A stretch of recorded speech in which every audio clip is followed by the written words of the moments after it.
Johnny, one of the questions I did want to ask you was, do you feel as though the government of today, or even the government over the last, 40 or 50 years, has actually listened to what Aboriginal Australia says?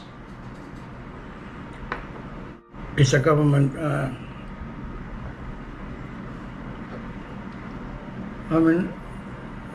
there's a lot of things that government are not recognizing the Arabic people.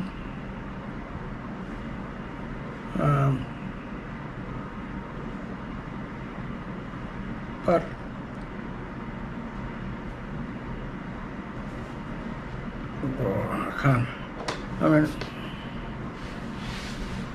I can't see anything wrong there, But the government are looking after us,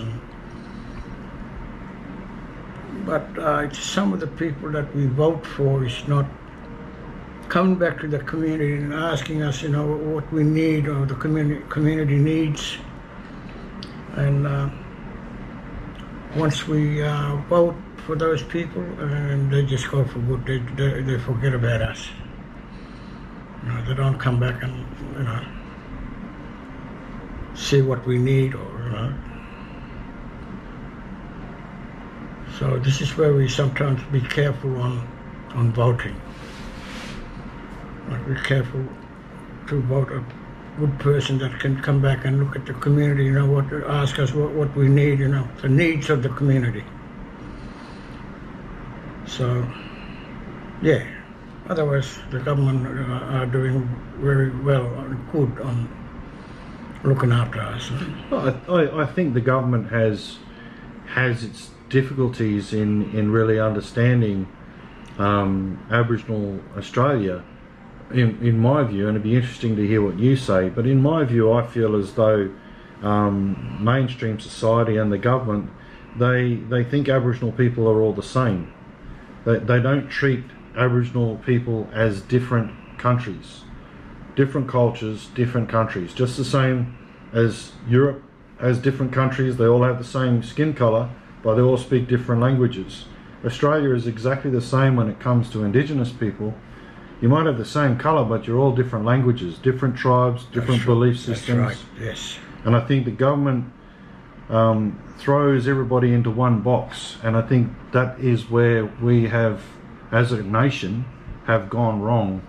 We have not respected the fact that we have multicultural Indigenous people living in Australia before anybody else came here. There were many nations of people and many different beliefs, but they were all on one continent. And I think, from my view, I think that's where the government, and that's where mainstream Australia has got it wrong. So they think all blackfella are the same. I mean, in some ways, Johnny, what I've seen, and I've worked in a lot of Aboriginal communities, and I've travelled around Australia, and I've seen some Aboriginal communities still living in third world conditions, and Australia spends millions of dollars on giving aid to other countries, but they don't think about cleaning up their own backyard.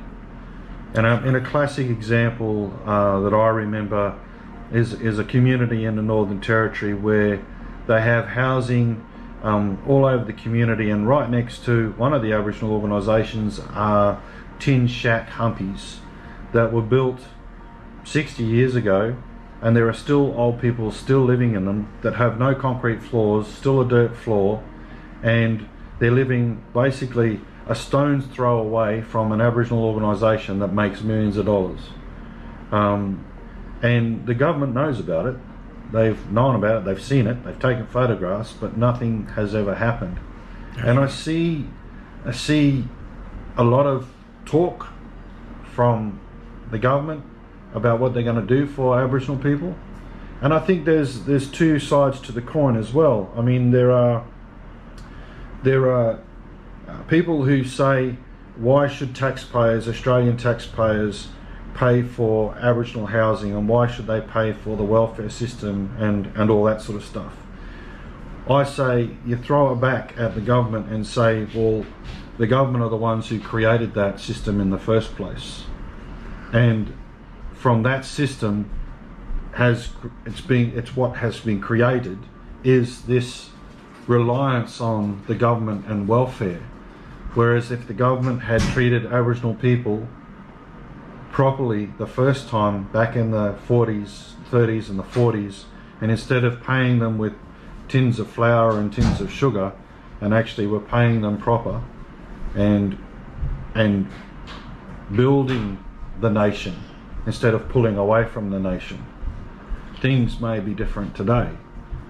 But because we're in a situation now where we have third world conditions in Australia, we have welfare conditions where a lot of unemployed people, particularly in the top end of Australia, are Aboriginal people. We have a system that doesn't respect the fact that Aboriginal people have something to give to Australia, and Australian Aboriginals should be listened to, because it's the Australian Aboriginals that know how to look after this country. Yep. If they were listening to the Australian Aboriginals last year, the year before that, we wouldn't have had the wildfires that we had on the east coast of Australia. Aboriginal people have been caretakers of this land thousands and thousands of years before anybody else came here. And I feel, and it'd be interesting to hear what you say, but I feel, just from where I've lived and what I've seen, I feel as though mainstream society has their ears closed to what Aboriginal Australia has to say. How do you feel about that? Yeah, that's true, yeah. Don't see, like they've been talking about that, they used to go out to the community, see what's going on, and then no action. And yeah, that's quite true that you've just been saying that. If you had a wish, Johnny, of things that you would like to see happen, are you able to tell us what you would like to see in the future if you were able to make it happen? What is it that you would like to see change in Australia?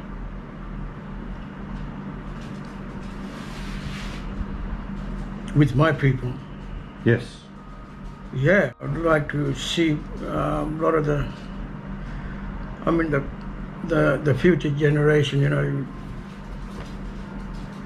have good education and, to run the community themselves instead of somebody else come up and do their job. I really like to see this education thing, really to teach the future generation, and then, have fully educated so that they can run their own country. That's what I really want to see. Instead of bringing somebody else to do their job. But what should have our own people do their job, to be the managers and, to run the show. That's what I really want to see. I think that's a really good point, Johnny, that your people need to be in control of their own destiny. And not be controlled by outside influences. That's right. Johnny, I think that's a really great thing to be looking forward to, and being able to know that your people are being looked after by your own people and not being looked after by other outside influences. And I think that's a really great wish of yours, and I really hope that one day that will be the case, that there will be Aboriginal society in Australia able to exist without having outside influences.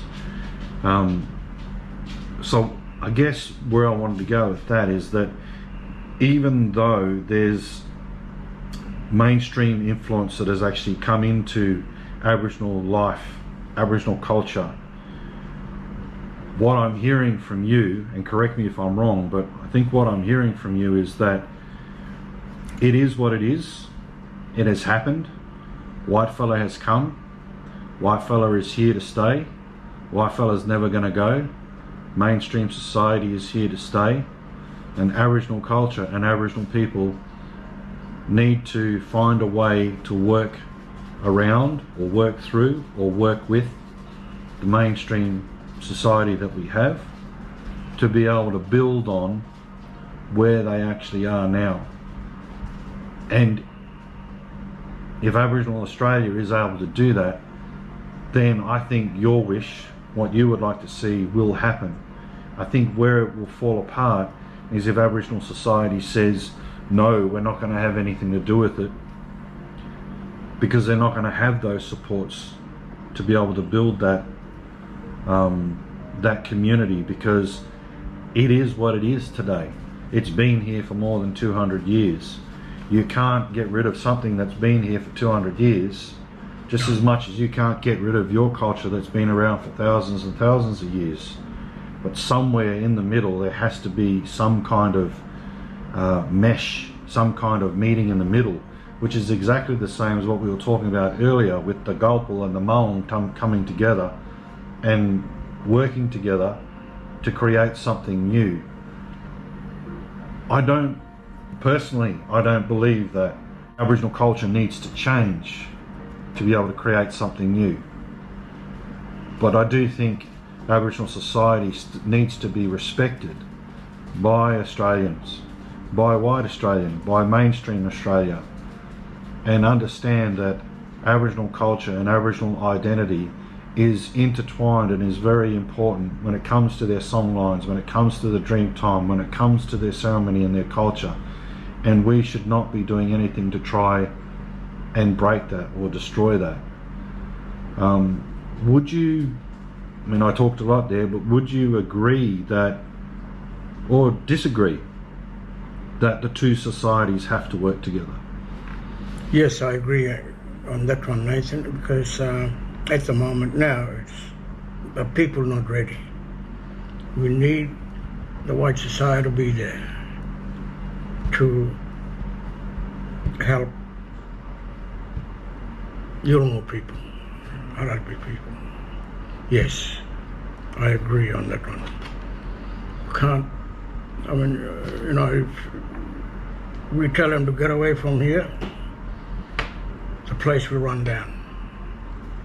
Because we got no expertise, we got no people who can do the job. Yes, I agree on that one. So we need to work along together. Just want to build a place up. Yes. I think that's great. It's working together as one.